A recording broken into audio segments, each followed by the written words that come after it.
مفتی صاحب یہ مدر ملک کے حوالے سے بھی لب کشائی کریے گا. مفتی تقی عثمانی صاحب کا اس پہ فتویٰ آ گیا ہے کہ یہ حرام ہے. عرب کا تو کلچر تھا کہ وہ اپنے بچوں کی صحت کے لیے اپنے بچوں کو دیہات میں بھیجا کرتے تھے، اور دیہات کی عورتیں تازہ آب و ہوا کی وجہ سے انہیں اچھا دودھ پلایا کرتی تھی. اکثر لوگ ادھار لے کے واپس نہیں کرتے اور پھر بہانے بازی کرتے ہیں کہ یار فون نہیں اٹھا رہے، گھر میں بچہ کوئی بول دیا، گیٹ پہ بولو میں ہوں ہی نہیں. نقد بڑے شوق سے، ادھار اگلے چوک سے. اگلے چوک سے. اور ایک جگہ میں نے لکھا ہوا دیکھا، ادھار ایک جادو ہے، اگر ہم آپ کو دیں گے تو آپ غائب ہو جائیں گے.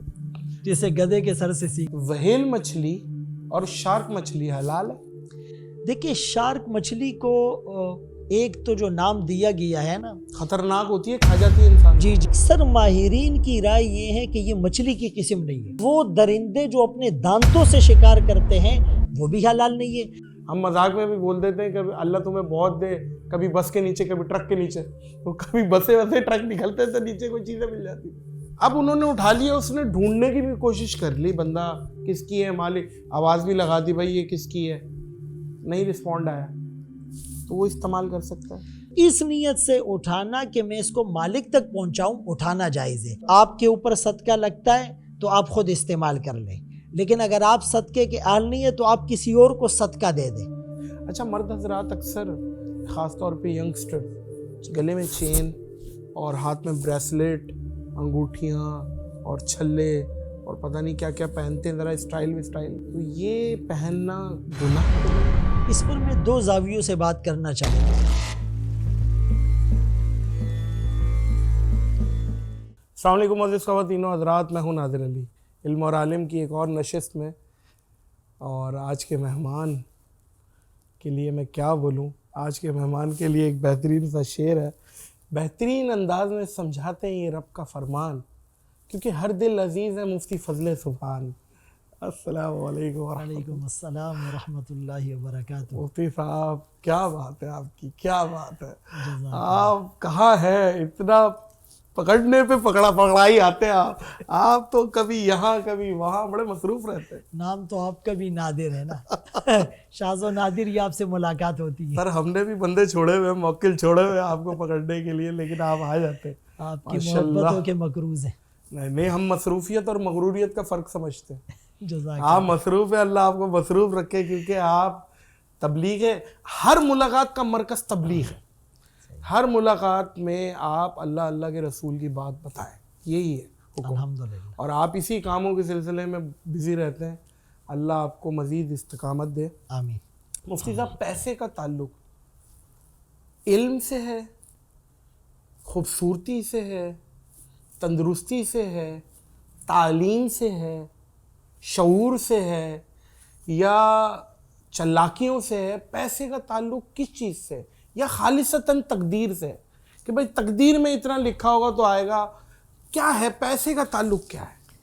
بسم اللہ الرحمن الرحیم. دیکھیے تمہیداً یہ بات سمجھنی ضروری ہے کہ کچھ لوگ کہتے ہیں کہ جی مال فتنہ ہے اور مال بری چیز ہے.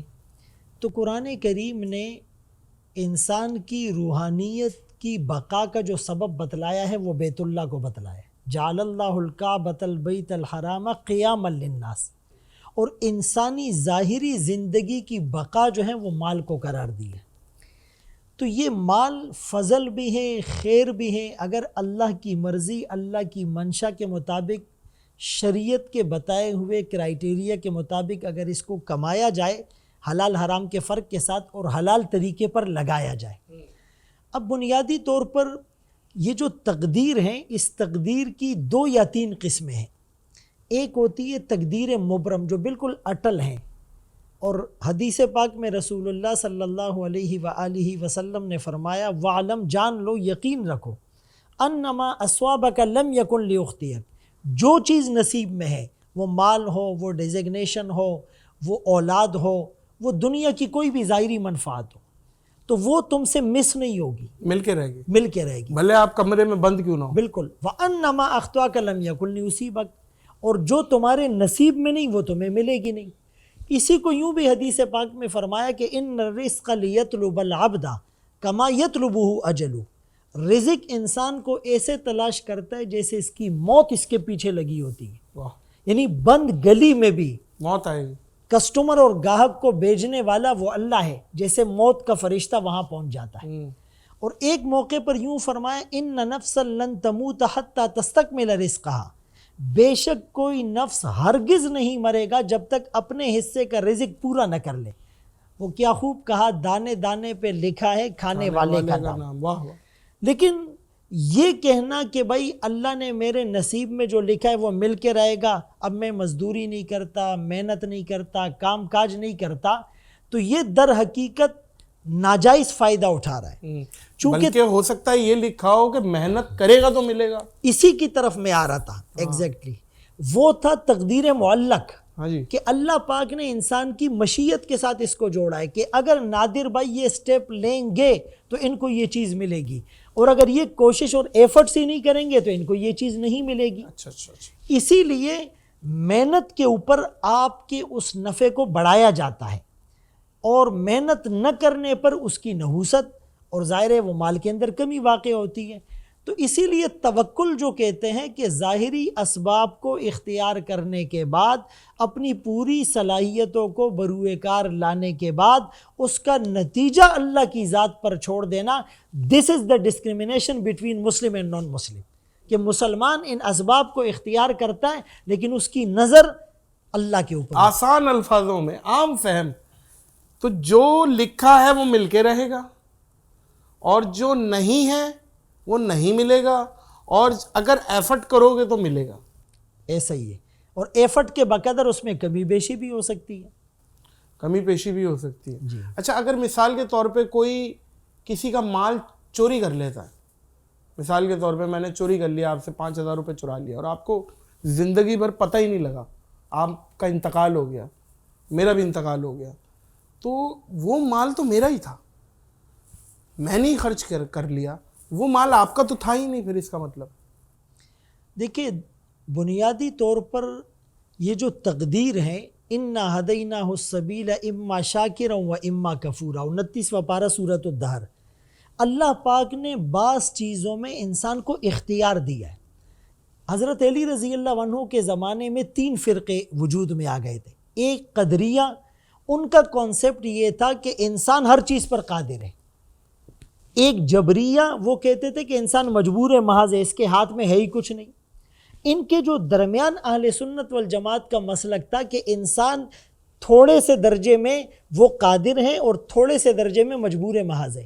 تو حضرت علی رضی اللہ عنہ سے پوچھا گیا کہ کتنا قادر ہے اور کتنا بے اختیار ہے. فرمایا ایک ٹانگ اٹھاؤ، اس نے اٹھائی. فرمایا بیک وقت دوسری ٹانگ اٹھاؤ، تو وہ زیادہ دیر تک اس کو معلق نہ رکھ سکا. فرمایا اتنا اللہ نے اختیار دیا، اتنا اللہ نے بے بس رکھا ہے.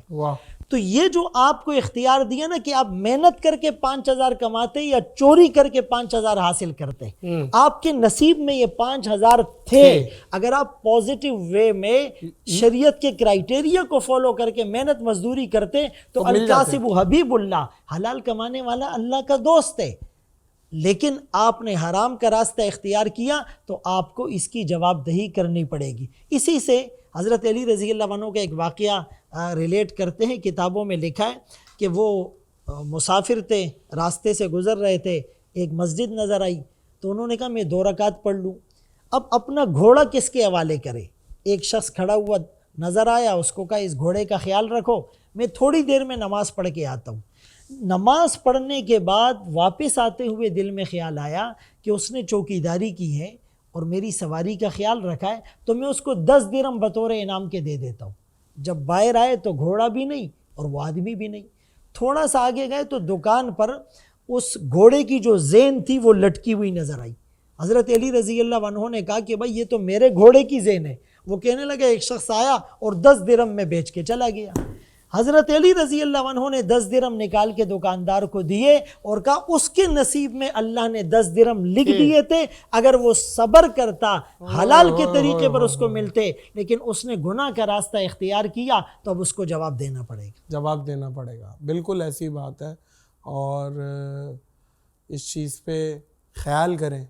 اچھا مفتی صاحب، اکثر لوگ ادھار لے کے واپس نہیں کرتے اور پھر بہانے بازی کرتے ہیں کہ یار فون نہیں اٹھا رہے، گھر میں بچہ کوئی بول دیا، گیٹ پہ بولو میں ہوں ہی نہیں.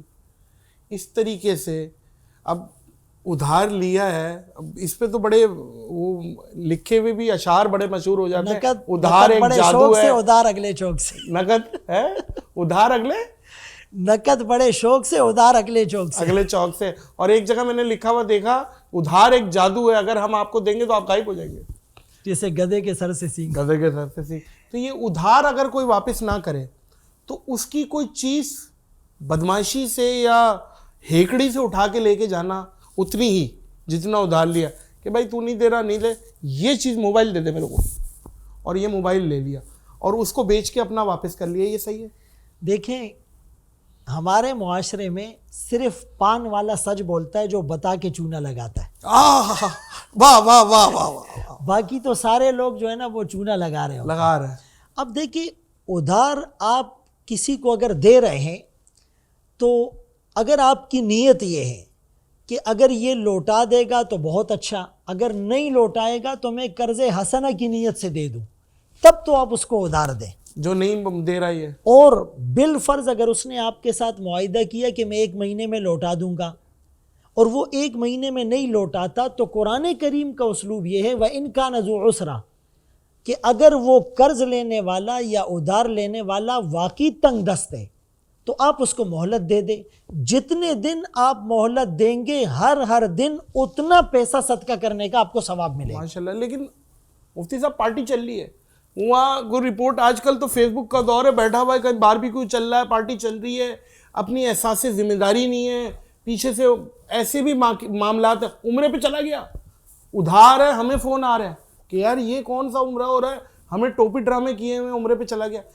اس موقع پہ ایسے معاملے میں کیا جو میں نے بات بولی ہے کہ اس کی ہکڑی سے چیز چھین لینا. دوسرا پہلو یہی ہے کہ اگر وہ تنگ دست نہیں ہے, وہ اپنی عیاشیاں کر رہا ہے اور وہ ایک نہیں 20 لوگوں کے ساتھ یہ ٹوپی ڈرامہ یا فراڈ کر چکا ہے, تو دیکھیں سب سے پہلے تو یہ کہ آخرت میں ظاہر ہے بہت زیادہ اس کی پکڑ ہوگی.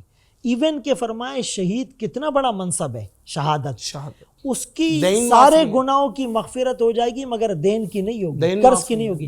اچھا یہاں ایک باریک سا فرق ہے جس کو علماء سمجھ سکتے ہیں لیکن ظاہر ہے اہل علم بھی اس کو سن لیں. ایک ہوتا ہے دین, ایک ہوتا ہے قرض. اس میں فرق ہے. دین وہ ہوتا ہے جو لین دین کے معاملے میں آپ کے اوپر لازم آتا ہے, میں نے آپ سے گھڑی لی تھی اور اس کی پیمنٹ دینی تھی, یہ دین ہے. اور قرض وہ ہوتا ہے جو کسی چیز کے عوض میں نہیں ہوتا ہے, ویسے ہی میں نے آپ سے یا آپ نے مجھ سے کچھ پیسے لیے تھے.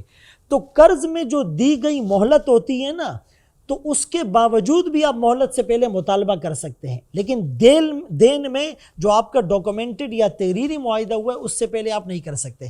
اب اگر وہ آپ کو ادھار نہیں دے رہا ہے, آپ اس کی کوئی چیز لیتے ہیں, شریعت میں تو یہ کانسیپٹ ہے رہن کا یا گروی رکھوانے کا, کہ وہ خود اپنی مرضی سے آپ کو اپنی گھڑی دے دے یا آپ تھوڑا سا کنونس کر کے لے لے کہ بھائی جب تم مجھے میرا ادھار یا قرض دو گے میں تمہیں تمہاری گھڑی واپس کر دوں گا. یہ اختیار شریعت نے دیا ہے, لیکن یہ کہ اس میں بھی اگر ہم اس کے اوپر ظلم نہ کریں. مثال کے طور پہ ہماری 10,000 روپے کی چیز کے بدلے میں ہم اس کے 10 لاکھ روپے کی چیز لے لیں, نہیں تو باقی 9,90,000 واپس کر دیں. اس میں پھر گنجائش ہے آپ کے پاس, بالکل آپ ایسا کر سکتے ہیں. بولے بھائی یہ میرا ادھار تھا, یہ واپس ہو گیا, یہ آپ اپنے پاس. کیونکہ جس طرح کے معاملات چل رہے ہیں نادر بھائی, اگر آپ ایسے سٹیپ نہیں لیں گے تو پھر تو لوگ جو ہے نا فٹ پاتھ پہ آ جائیں گے. سر فٹ پاتھ پہ کیا, ایسے لوگ ہیں کہ میں ایک جگہ اور پڑھ لکھا ہوا دیکھا, ادھار ایک جنگ ہے اسی لیے بند ہے. اب آپ تصور کریں, اور تنگ آمد بجنگ آمد. دیکھیں کیا بات ہے, کیا بات ہے. ایسے لوگ ہیں سر کہ ادھار دے کے پچھتاوا ہوتا ہے. ان کا یقین کرے دل کرتا ہے کہ الٹا کر کے مرچوں کی دھونی دینی چاہیے ان کو, کیونکہ وہ جھوٹ بھی بول رہے ہیں. مطلب اس میں جھوٹ کا بھی عنصر شامل ہے کہ 1 مہینے میں دے دوں گا. اب اس کے دل میں پہلے ہی ہے کہ یار میں نہیں دوں گا. آپ یہ دیکھیں, ایک دفعہ نظر ہٹی درگھٹنا آپ یہ دیکھیں منافق کی نشانیاں کیا ہے.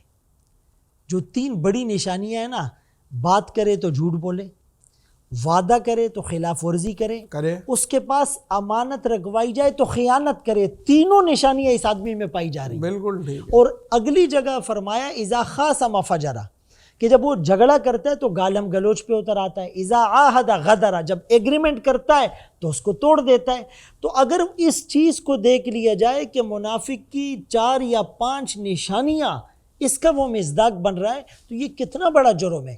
اور ایک بات یہاں میں ضرور کہوں گا کہ ضروری نہیں ہے، لیکن اکثر ایسا ہوا ہے جن لوگوں کا پیسہ حرام کا ہوتا ہے نا، ان کا پیسہ اس طرح کی چیزوں میں ضائع ہو جاتا ہے۔ بس یہ اللہ کی طرف سے ایک عجیب نظام ہے، اور جن لوگوں کا پیسہ حلال کا ہوتا ہے تو بہت کم ان کو اس طرح کے نقصانات اور خسارے کا سامنا کرنا پڑتا ہے۔ کیا بات ہے، کیا بات ہے، ظاہر تجربہ ہے، مشاہدہ ہے آپ کا، بالکل ٹھیک ہے، میں ایگری کرتا ہوں آپ سے۔ اچھا علامہ صاحب، وہیل مچھلی اور شارک مچھلی حلال ہے؟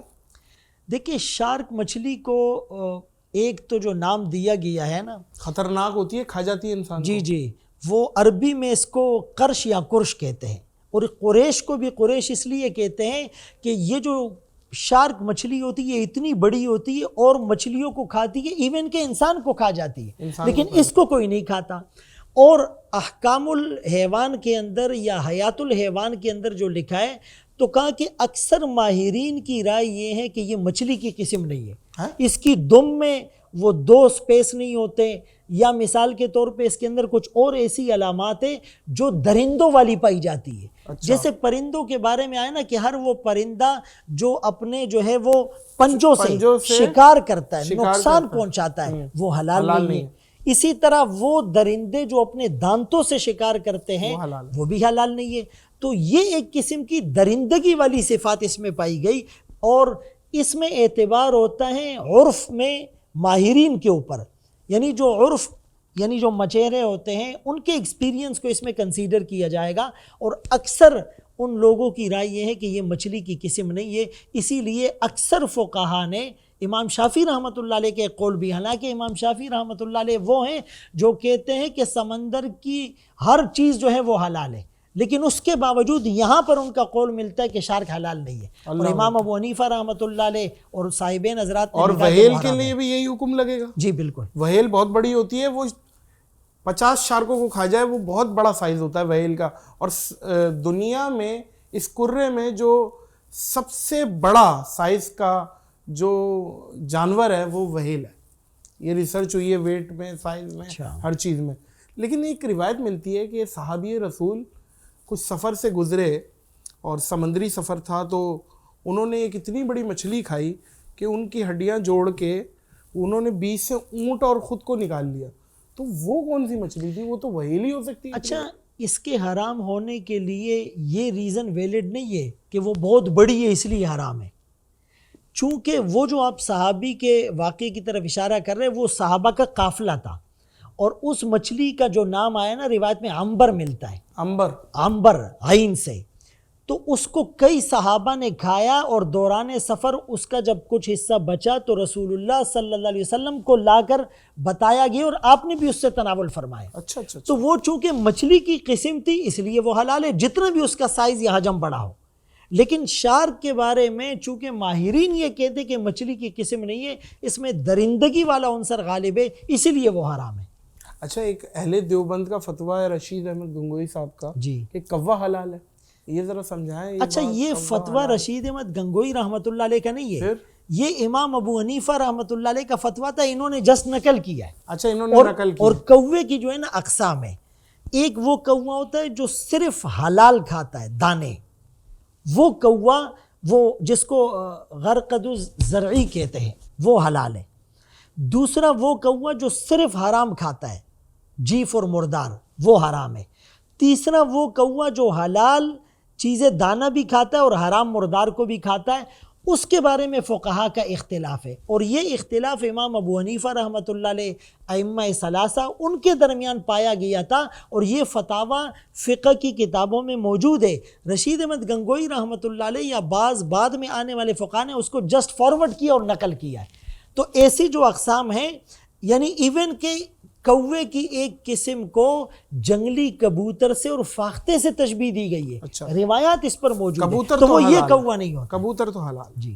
اور وہ جو میں نے ایک صفت بتائی تھی نا، مخلب من الطیر، یعنی وہ پرندے جو پنجوں کے ذریعے سے شکار کو پکڑتے ہیں، جیسے چیل ہو گیا، باز ہو گیا، اس طرح کی جو چیزیں ہیں وہ حرام ہے، اور اس کوے کے اندر یہ صفات نہیں پائی جاتی۔ اور کبوتر حلال ہے جی، طوطا حلال ہے جی، شتر مرغ حلال ہے، جی، اور اللہ آپ کا بھلا کرے، باقی یہ سارے بٹر شٹر تو ویسے ہی ہم بھی کھاتے باقی تو وہ زو میں جا کر دیکھنا پڑے گا پھر نام۔ وہ ایک تو اچھا وہ بھی ہے بنیادی نا، طور پہ دیکھیں جی، فقہ اصول بتاتا ہے، ہاں پیرامیٹر سیٹ کرتا ہے، کرائیٹیریا بتاتا ہے. ہر وہ پرندہ جو اپنے پنجوں کے ذریعے سے شکار کو نوچتا ہے وہ حرام ہے، صحیح، اور ہر وہ درندہ جو نوکیلے دانتوں کے ذریعے سے چیر پھاڑ کرتا ہے وہ حرام ہے. بالکل ٹھیک ہے، بالکل ٹھیک ہے.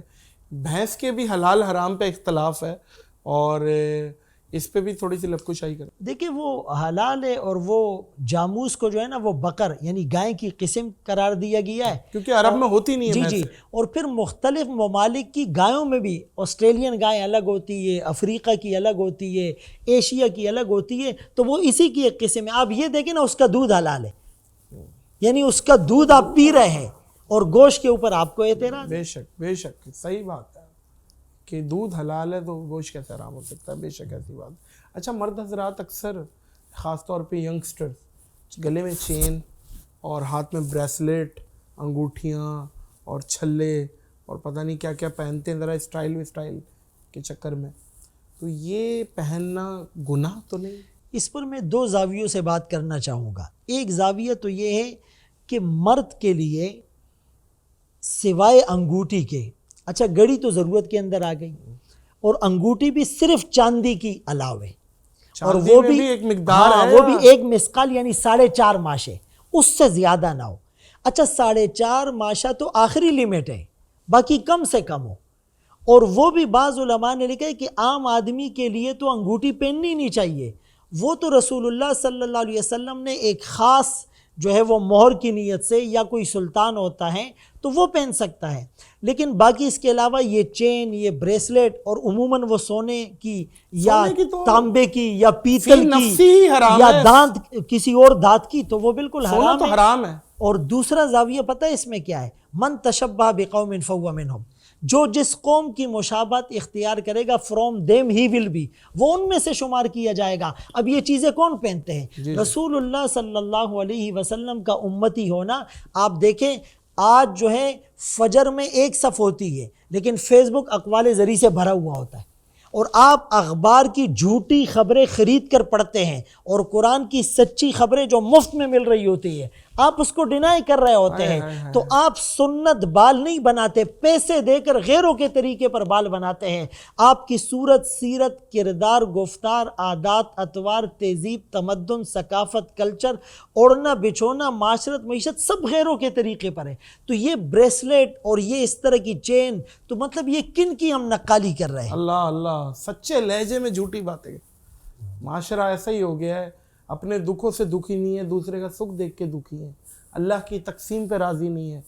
کڑتے ہیں علامہ صاحب، مفتی صاحب کڑتے ہیں، یہ اس کے پاس ہے، بہت مبارک ہو، اندر سے کڑ ہے، منافقت ہے. یہ صبر اور شکر کے ساتھ اگر رہا جائے تو انسان کہاں سے کہاں پہنچ جائے. اچھا جی مفتی صاحب، یہ مدر ملک کے حوالے سے بھی لب کشائی کریے گا، چونکہ مفتی تقی عثمانی صاحب کا اس پہ فتویٰ آ گیا ہے کہ یہ حرام ہے، کیونکہ ڈیفرنٹ عورتوں کا ملک پروڈیوس کر رہے ہیں اور وہ پھر وہ بیچا جا رہا ہے، اور وہ پتہ نہیں لیبس کھل گئی تھیں اور وہ اس کو تاکہ وہ جب بچہ پیدا ہوتا ہے، بعض اوقات بہت سی عورتیں ہوتی ہیں جو بیمار ہوتی ہیں، یا وہ ڈاکٹر ان کو منع کر دیتے ہیں کہ آپ اپنا دودھ نہیں پلا سکتے بچے کو، تو وہ اس وقت ضرورت پڑتی ہے بچے کو کہ اس وقت کچھ ٹائم کچھ مقدار بچے کو مدر ملک پلائیں. تو اس کے حوالے سے بتائیے گا کہ مدر ملک کا کیا معاملہ ہے، اور ایسا مومنٹ اگر بچے پہ آ جائے کہ ماں کا دودھ اسے پینا ہی پینا ہے، تو کیا تب شریعت اجازت دیتی ہے کہ کسی اور کی عورت کا دودھ پلا دیں اس سے پوچھ کے کہ بھئی آپ کا پلا دیں؟ دیکھیے بنیادی طور پر ہم پہلے قرآن کریم کو دیکھتے ہیں، والوالدات یرضعن اولادہن حولین کاملین، اور اسی طرح فرمائے وامہاتکم اللاتی ارضعنکم، تمہاری وہ مائیں جنہوں نے تمہیں دودھ پلایا. اچھا اس کو فقہ کی اصطلاح میں کہتے ہیں رضاعت، کہ کوئی بچہ اگر 2 سال کی مدت میں کسی عورت کا دودھ پی لیتا ہے تو وہ اس کی رضائی ماں ہو جاتی ہے. اور جس طرح نسب سے رشتے حرام ہوتے ہیں اسی طرح رضاعت سے بھی حرام ہو جاتے ہیں. بالکل، آپ شادی نہیں کر سکتے. اب دیکھیں یہ جو ملک بیگ کا کانسیپٹ ہے اس میں بنیادی نقصان کیا ہے کہ ایک بینک ہے اور اس کے اندر 50 عورتوں کا دودھ جمع کر دیا گیا. اب کس کس بچے نے یہ دودھ پیا اور کس عورت کا دودھ پیا، آپ یہ ڈسکریمنیٹ اور آئسولیٹ نہیں کر سکتے. تو وہ جو رضاعت کا مسئلہ ہے حلال اور حرام ہونے کا، اگر وہ رضائی ماں ہے تو اس کی ساری اولادوں سے اس کا نکاح نہیں ہو سکتا، آپ کیسے اس کو الگ کریں گے؟ اور دوسری بات پھر آگے میراث کے مسائل ہے، پورا شریعت کی ایک عمارت اس پر کھڑی ہوئی ہے، وہ بھی جو ہے وہ تباہ ہو جائے گی. جہاں تک رہی دودھ پلانے کی بات، تو شریعت نے منع تو نہیں کیا ہے. عرب کا تو کلچر تھا کہ وہ اپنے بچوں کی صحت کے لیے اپنے بچوں کو دیہات میں بھیجا کرتے تھے، اور دیہات کی عورتیں تازہ آب و ہوا کی وجہ سے انہیں اچھا دودھ پلایا کرتی تھی. واقعی جی، تو آپ انڈیویجول بیسس پر آپ اپنے رشتہ داروں میں دیکھ لیں، کوئی عورت اس کو دودھ پلا دے، آپ کو پتہ تو ہوگا کہ میرے بچے کو اس عورت نے دودھ پلایا تو اس عورت کے سارے بچے یا بچیاں اس کے رضائی بھائی بہنیں ہو گئی. کل کو آپ نکاح بھی نہیں کریں گے، میراث کے مسائل بھی ڈسٹرب نہیں ہوں گے. لیکن ملک بینک میں ہزاروں عورتوں کا اگر دودھ جمع ہو رہا ہے تو اس میں تو ایسا کوئی کرائیٹیریا آپ کے پاس ہے ہی نہیں. ایک زمانے میں دارالعلوم کراچی یا کچھ مدارس نے فتویٰ دیا کہ ان ٹرمز اینڈ کنڈیشنز کے ساتھ اگر ملک بینک کو چلایا جائے تو اس کی گنجائش نکلتی ہے. لیکن بعد میں فزیکلی جب دیکھا گیا ان باتوں کا خیال نہیں رکھا جا رہا تھا، انہوں نے اپنا فتویٰ واپس لے لیا. اور شیخ تقی عثمانی صاحب دامت برکاتہم العالیہ، بلکہ مجمع الفقہ الاسلامی جدہ کے اندر ایک ادارہ ہے، پوری دنیا کی مسلم کنٹریز کے مؤقر ترین علماء کا اس میں ایک حصہ ہوتا ہے، اور ان کی تفصیلی ڈسکشنز کے بعد انہوں نے بھی اس کو بالکل حرام قرار دیا ہے اور کہا کہ شرائط کے ساتھ یہ بالکل اپلیکیبل نہیں ہو اور سکتا. پوچھ کے کیا جا سکتا ہے. ہاں، اگر آپ کو معلوم ہے کہ یہ عورت ہے لیکن اس میں ہزاروں عورتیں نہ ہوں، انڈیویجول بیسس پر بالکل پلایا جا سکتا ہے. بالکل ٹھیک ہے. گھر لوگ جو صاحب استطاعت ہیں وہ گھر بھی بناتے ہیں، بڑے بڑے گھر بناتے ہیں، کروڑوں روپیہ لگا دیتے ہیں، باتھ روموں میں 16 لاکھ روپے لگا دیتے ہیں. اب ان سے کوئی پوچھے یہاں پہ بیٹھ کے، کوئی کڑھائی تھوڑی کھانی ہے، اتنا مہنگا باتھ روم بنا دیا، اٹلی سے یہ آ رہا ہے، یہ آ رہا ہے. یہ گناہ تو نہیں ہے اتنا اپنے اوپر اپنی ذات پہ ایسا لگا دینا غیر ضروری؟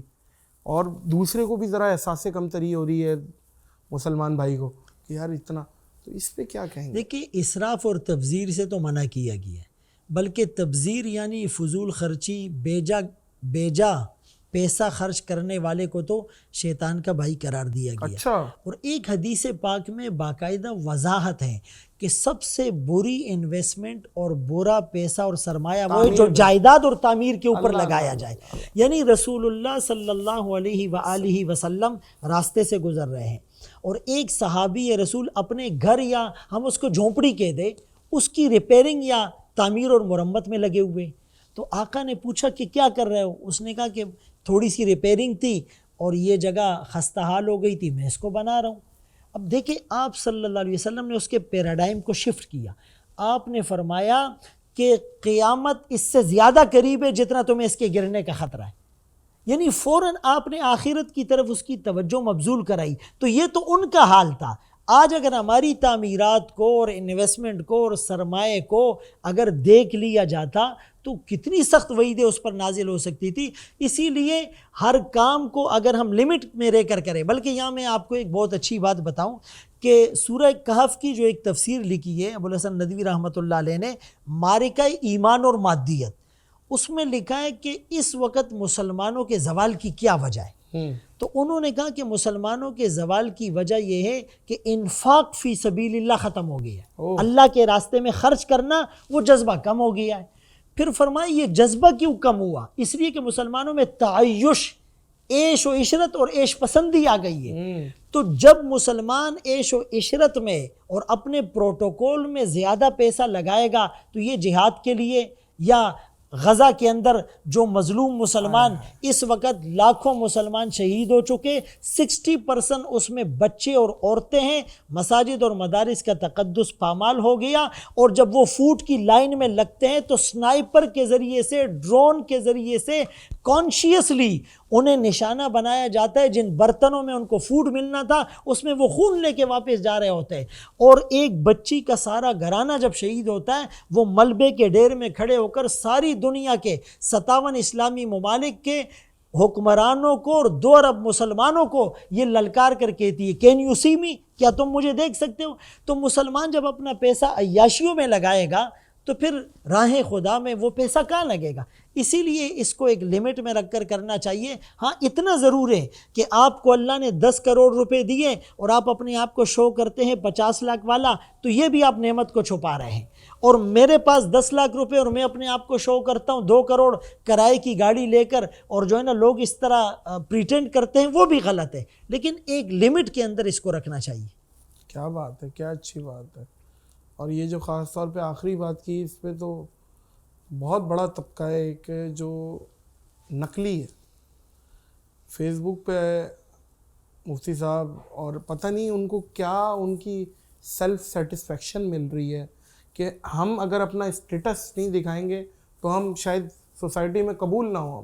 حالانکہ ان کے پاس واپسی جانے کا کرایہ نہیں ہے جیب میں، لیکن وہ ایک نقلی اسٹیٹس بناتے ہیں۔ جیسے پیسے کو جو ہے نا بلیک کو وائٹ کرتے ہیں نا، اسی طرح چہرہ بھی بلیک ہوتا ہے لیکن وہ اسکرین کا کمال ہوتا ہے وائٹ کر دیتے ہیں۔ بالکل ایسا ہی ہے، بالکل ایسا ہی ہے۔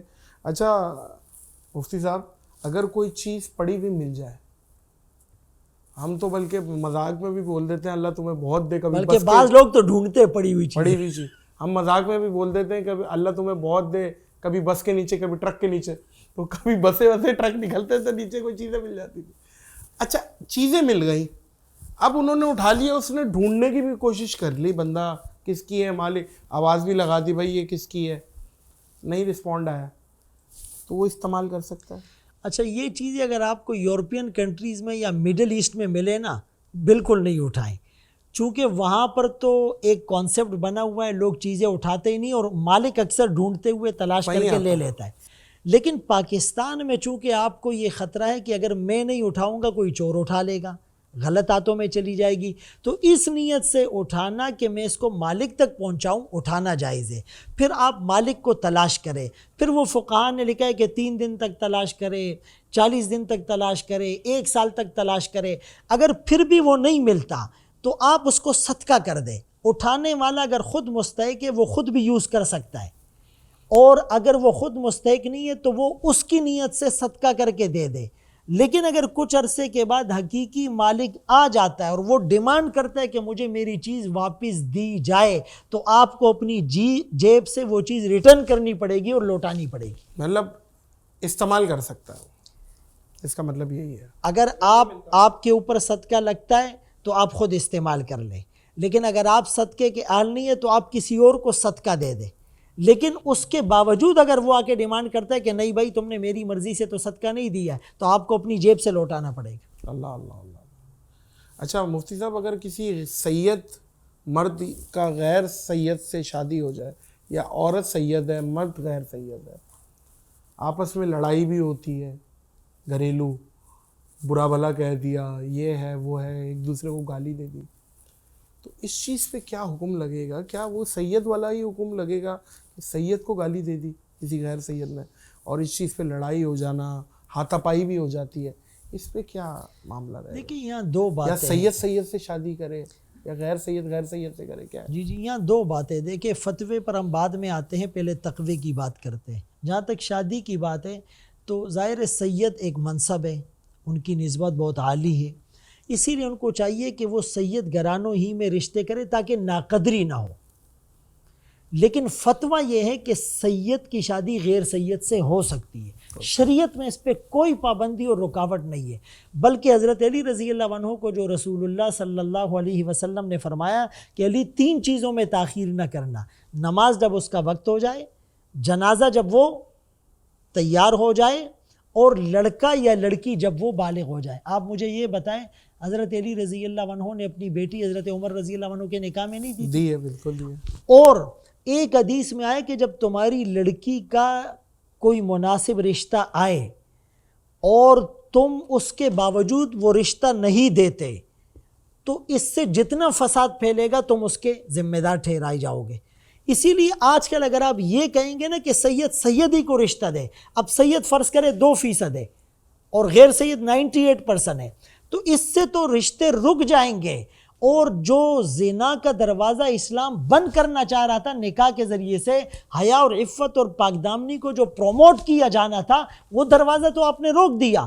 اسی لیے اس میں کوئی ایسی پابندی نہیں ہے۔ البتہ اگر کوئی سید کو گالی دیتا ہے، گالی عام مسلمان کو دے تب بھی گناہ ہے، اور اگر سید کو دے تو اس سے بڑا گناہ ہے کہ آپ کو اس کے منصب کی اور اس کی نسبت کی لاج رکھنی چاہیے تھی۔ لیکن خدا نخواستہ اس کا یہ مطلب ہرگز نہیں ہوگا کہ آپ نے جو حضرت علی رضی اللہ عنہ، حضرت فاطمہ رضی اللہ عنہ، حضرت حسن اور حسین رضی اللہ عنہ، یا خود رسول اللہ صلی اللہ علیہ وسلم کو جو برا بھلا کہنے کا وبال ہے وہ وبال ہو، ایسی کوئی بات نہیں ہے۔ وہ اس کو ایک عام انسان سمجھ کے کہہ رہا ہے۔ یہ بھی ہو سکتا ہے اس کو پتہ ہی نہ ہو کہ وہ سید ہے، یہ بھی ہو سکتا ہے وہ اصلی سید ہو ہی نہیں۔ آج کل جیسے ہمارے ہر جگہ کرپشن اور بدعنوانی ہے، تو بہت سے لوگوں کے پاس شجرہ بھی نہیں ہے۔ جی علامہ کوکب نورانی نے بلکہ ایک بات کی تھی کہ جاپانی سید، یہ وہ لوگ ہیں جی جی جی جو جن کا جو نام کے آگے صرف شاہ لگا دیتے ہیں کہ بس، اور زیادہ خطرہ ان کے لیے کہ آپ اتنی عالی نسبت کو غلط استعمال کر رہے ہیں۔ یہ ان کی میرا خیال ہے یہ چھتر تو لگے گی، بالکل بہت خطرے کی بالکل بات جی خطرے کی بات ہے، خطرے ناک بات ہے جی، بالکل ایسے ہی ہے۔ اچھا مفتی صاحب، اگر کسی شخص کی انکم حرام ہے اور آپ کو پتہ ہے اور وہ آپ کو تحفہ دے رہا ہے، قبول کر سکتے ہیں؟ دیکھیں اس میں تھوڑا سا کرائیٹیریا سمجھنے کی ضرورت ہے۔ یا اس کو منہ پہ بولتے ہیں نہیں آپ نہیں لے سکتے؟ ایک آدمی کا ٹوٹل مال اور ٹوٹل انکم حرام ہے، اور آپ آئیڈیا اور گمان نہیں کر رہے، آپ کو کنفرم پتہ ہے کہ اس کی کل آمدنی حرام ہے، اس کی نہ دعوت قبول کرے نہ اس کے ہاتھ سے ہدیہ لے، نمبر ایک۔ اور وہ دے رہا ہے تو کیا کروں؟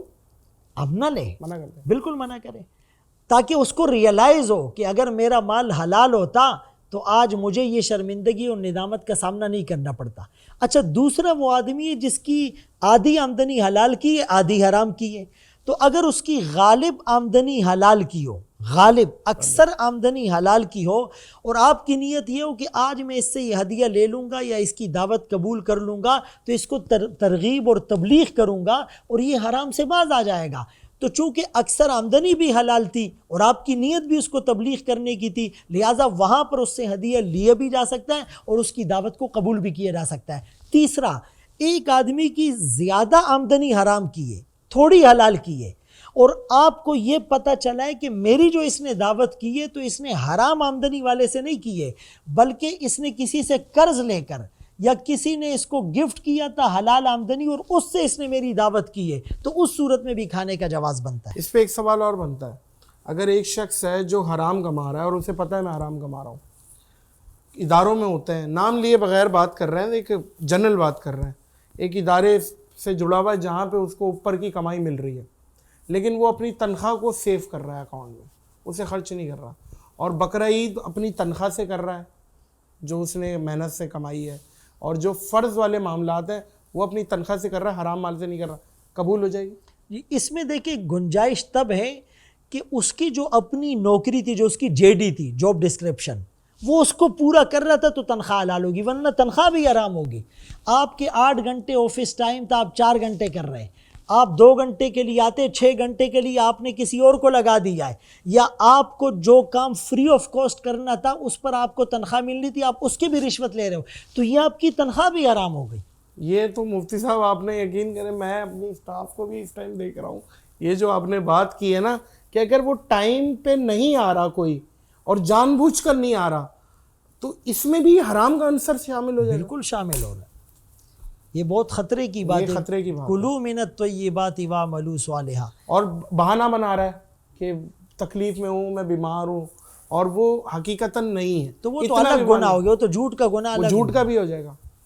دیکھیں یہ معزز خواتینوں حضرات، بات یہ میں کر تو بالکل لائٹر نوٹ پہ رہا ہوں، لیکن بات ہے سیریس ہے کہ اس چیز کو آپ ذہن نشین کر لیں کہ یہ جو جھوٹ، چھوٹے چھوٹے جھوٹ زندگی سے نکالیں۔ آپ یہاں کھڑے میں آپ بولیں میں آ گیا یہ فلاں چوک پہ ہوں، جھوٹ نہیں، یہ تو جھوٹ میں ہی آ جائے گا جی نا۔ جی، اور یہ وضاحت جو آپ نے سوال پوچھا کہ اگر وہ تنخواہ سیو کر رہا ہے اور وہ اپنے تنخواہ والی ڈیوٹی بھی پوری دے رہا ہے تو پھر اس کی تنخواہ حلال ہے، پھر وہ اپنی تنخواہ سے بقرعید یا دیگر معاملات زکوٰۃ وغیرہ کے وہ کرے گا تو انشاءاللہ وہ قبول ہوں گے، فرض اس کے ذمے سے ساقط ہو جائے گا۔ فرض ساقط ہو جائے گا، بالکل ٹھیک ہے۔ الاثر فاؤنڈیشن کے حوالے سے ذرا بتائیں. لب کشائی کریں. ماشاءاللہ یہ آپ کی فاؤنڈیشن ہے جی اور آپ ماشاءاللہ اس پہ ہم نے جو سنا ہے بہت اچھا کام کر رہے ہیں. اور اس پہ آپ کا کیا موٹیو کیا ہے, کیا ویژن ہے, کیا کرنا ہے آپ نے؟ دیکھیے بنیادی طور پہ ہمارا اس میں ویژن یہ ہے کہ اس وقت یونیورسٹیز میں اور مدارس میں یا بالفاظ دیگر گریجویٹس اور علماء میں ایک بہت بڑا کمیونیکیشن گیپ ہے. یہ دونوں کلیکٹیو ایفرٹس کے ساتھ معاشرے میں اپنا مؤثر کردار ادا کرتے ہوئے نظر نہیں آ رہے, بلکہ ایک نیگیٹو پرسیپشن ڈیولپ کیا جا چکا ہے کہ ملا کی دوڑ مسجد تک, اور وہ کہتے ہیں کالج یونیورسٹی والوں کو دین کی کیا فکر. تو اسی لیے ہم نے کہا کہ جب یہ قریب آئیں گے اور کم از کم وہ گریجویٹس مبادیات دین اور ضروریات دین کو سیکھ لیں اور ایک عالم کو کنونشنل ایجوکیشن کا تھوڑا سا پتہ چل جائے, عصر حاضر کے تقاضوں کو اور چیلنجز کو یہ سمجھ لیں اور دونوں مل کر کام کریں. اس لیے ہم اس کو مختلف ورکشاپ کے ذریعے سے اس گیپ کو کم کرتے ہیں. دوسرا مقصد ہمارا یہ تھا کہ ایک عالم جو ہے وہ پورے عالم کے لیے ہوتا ہے, وہ ایک کمیونٹی لیڈر کے طور پہ پورے عالم کو لیڈ کرنے والا بن جائے. وہ Islamic banking, journalism, judiciary, politics, IR, mass communication, IT, اس طرح کے کورسز بھی ہر عالم اپنے ایلیجیبلٹی کرائیٹیریا کے مطابق کرے تو اس عالم کا جو انفلوئنس ہے یا اس کا جو ایریا آف کنسرن ہے وہ بہت زیادہ بڑھ جائے گا. اور اس کے ساتھ ساتھ ہم فلاحی کام کر کے بھی لوگوں کو جو ہے وہ ریلیف فراہم کرتے ہیں, اور نیت یہ ہوتی ہے کہ خیر الناس من ینفع الناس. رسول اللہ صلی اللہ علیہ وسلم کا فرمان ہے لوگوں میں سب سے بہتر وہ ہیں جو انسانوں کو فائدہ پہنچائے. یا مسلمان کا لفظ نہیں کہا, یعنی فائدہ پہنچانے میں آپ کافر کو بھی فائدہ پہنچائیں گے, اگرچہ وہ زکوٰۃ سے نہیں کر سکتے, اس کے لیے صدقہ وغیرہ ہوتا ہے, تو اس سے ان کے دلوں میں اسلام کی محبت پیدا ہوگی. اسلام کی محبت پیدا ہوگی اور آپ کی محبت ہمارے دل میں ہے, اور یقیناً لوگوں کی, ہزاروں لاکھوں لوگ جو دیکھ رہے ہیں ان کے دل میں بھی ہے, کیونکہ ماشاءاللہ آپ کا جو معاملہ ہے اور آپ کا جو ٹاپک ہے, آپ اختلافی بات بھی اتنے پیارے انداز سے کرتے ہیں. کیا بول رہے ہیں اس سے زیادہ امپورٹنٹ اب تو یہ ہو گیا کیسا بولا جا رہا ہے, کیسے بول رہے ہیں. تو ماشاءاللہ آپ بولتے بھی بہت اچھا ہے. اللہ آپ کو مزید ترقیاں دے, ہماری دعا ہے اللہ آپ کو زوال نعمت سے بچائے. مفتی صاحب آپ کے آنے کا بہت شکریہ, اور بس یہ اپنا ذرا آنے جانے کا معاملہ رکھیے گا, ہم پہ یہ خصوصی کرم رکھیے گا. ٹھیک ہے جی. آپ سے ایک قلبی تعلق ہے, دیرینہ تعلق ہے, اور پھر جس طرح آپ علماء کو رسپیکٹ دیتے ہیں, اور بلکہ آپ کی پوری ٹیم, میں آپ کو اس پر جو ہے نا اپریشیٹ کرتا ہوں کہ جس طرح علماء کو ویلکم کرتی ہے اور مختلف مکاتب فکر کے علماء آتے ہیں, تو ایک محبتوں والا جو آپ نے ماحول بنا رکھا ہے, تو دل سے دلی دعائیں آپ کے لیے ہمیشہ سے تھی, ہے اور رہے گی, آتی ہی رہے گی. تیرے انفاس کی خوشبو گلشن تیری یادوں کا مہکتا ہی رہے گا. مہکتا ہی رہے گا بھائی. واہ, اللہ آپ کو خوش و خرم رکھے. معزز خواتین و حضرات, علم اور عالم کی اس ایپیسوڈ سے مجھے اور مفتی فضل سبحان کو دیجیے اجازت, اس دعا, اس یقین, اس اپنے پن کے ساتھ کہ اپنا اور دوسروں کا بہت خیال رکھیے گا. مجھے دیجیے اجازت. اللہ حافظ.